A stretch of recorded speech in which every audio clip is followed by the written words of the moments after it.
Notre favori, si je puis dire, était le candidat sortant, M. Biden. Il a été écarté de la course, mais il a recommandé à tous ses partisans de soutenir Mme Harris, et nous allons faire de même. Nous allons la soutenir. Tout d'abord, elle a ce rire expressif et contagieux. Cela montre qu'elle se débrouille bien. Présent ce jeudi 5 septembre 2024 à un forum économique à Vladivostok, dans l'est de la Russie, Poutine a affirmé soutenir Kamala Harris. Est-ce du lard ou du cochon? Revenons sur ce qu'il disait sur Biden et analysons ensuite le soutien qu'il a porté à Kamala Harris. Le président américain sortant, Biden, donne chaque jour plus de raisons au monde entier de discuter de son état de santé, mais il s'agit du dirigeant de l'une des plus grandes puissances nucléaires. Et pourtant, presque tous les jours, nous voyons des images, pour le dire gentiment, extrêmement spécifiques. Lorsque vous voyez et entendez tout cela, à quoi pensez-vous? Je pense au fait que la campagne présidentielle aux États-Unis prend de l'ampleur. Elle se fait de plus en plus aiguë.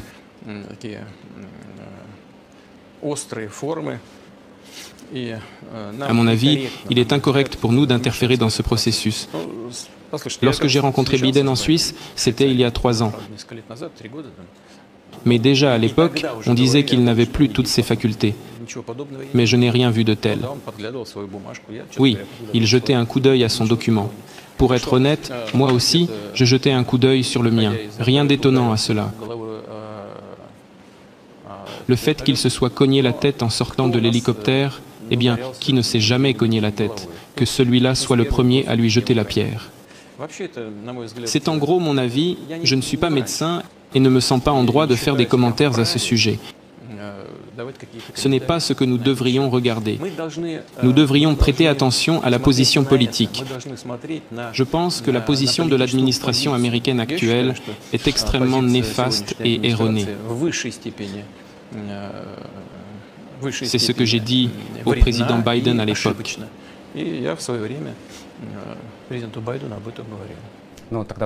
Alors, j'ai une question qui redevient actuelle 4 ans plus tard. Pour nous, lequel vaut mieux que l'autre, Biden ou Trump?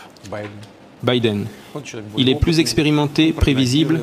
C'est un homme politique de l'ancienne formation.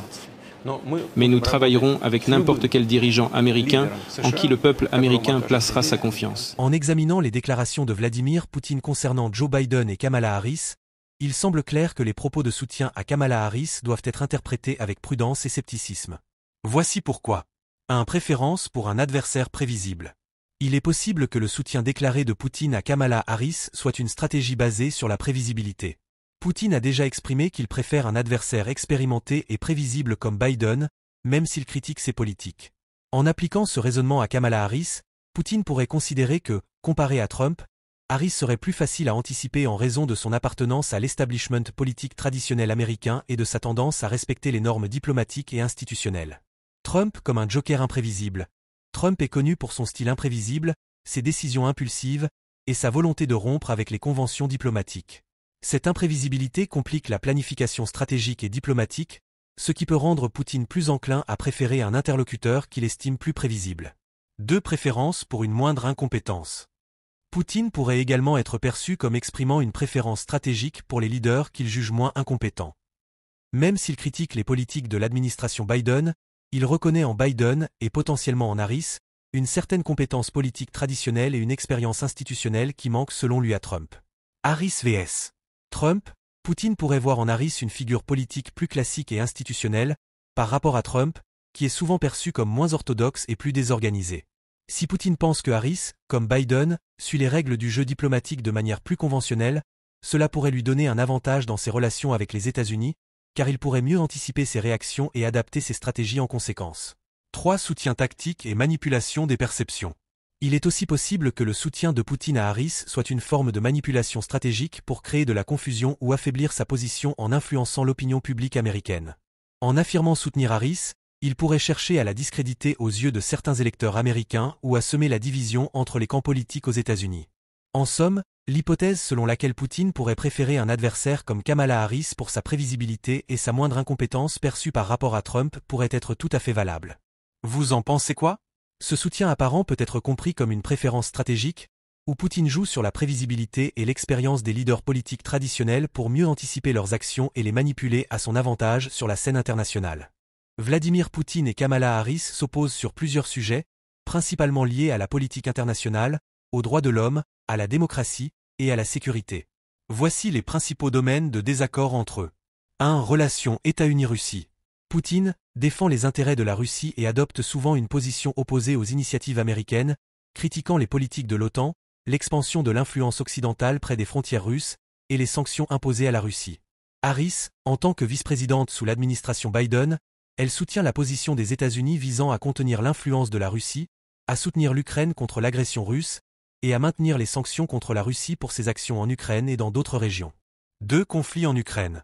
Poutine a justifié l'invasion de l'Ukraine en 2022 comme une mesure nécessaire pour protéger la sécurité nationale russe et les populations russophones dans l'est de l'Ukraine, accusant l'OTAN et les pays occidentaux de menacer la Russie.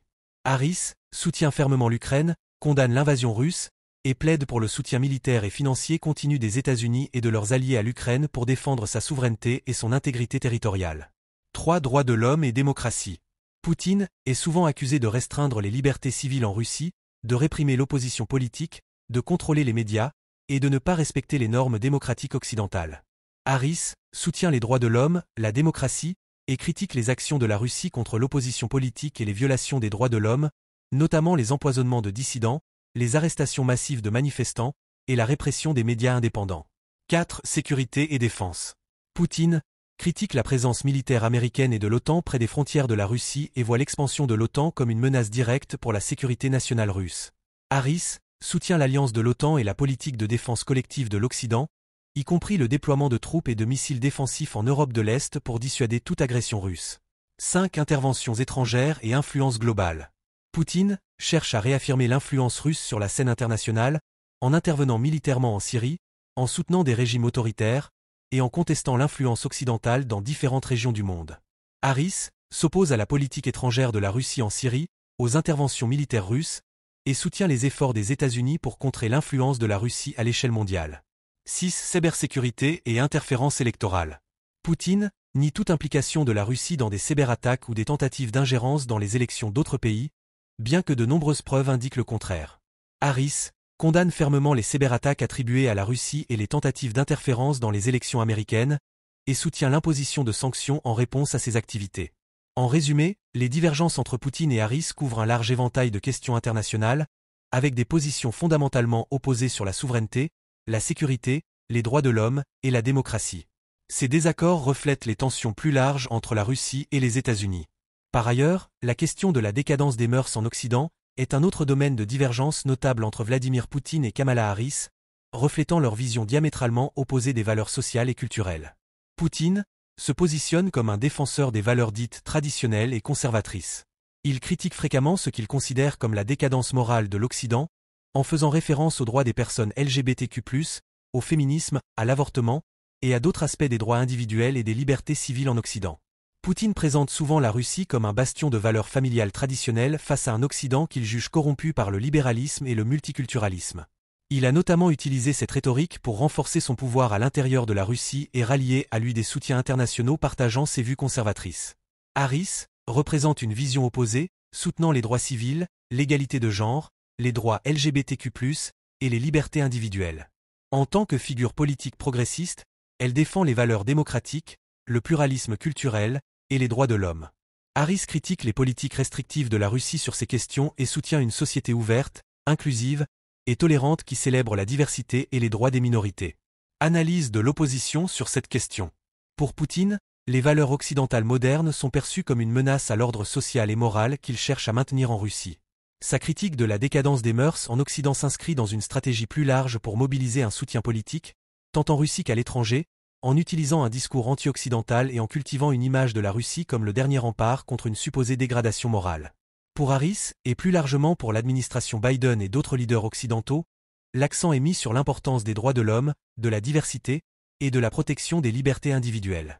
Ce clivage sur les valeurs sociales et morales reflète non seulement des différences politiques, mais aussi des visions contrastées du rôle de l'État et de la société dans le monde moderne. En somme, cette question de la décadence des mœurs est une dimension supplémentaire du fossé idéologique profond qui existe entre Poutine et Harris. Selon vous, pourquoi Poutine soutiendrait-il Kamala Harris ? Merci pour vos contributions en commentaire. À très bientôt.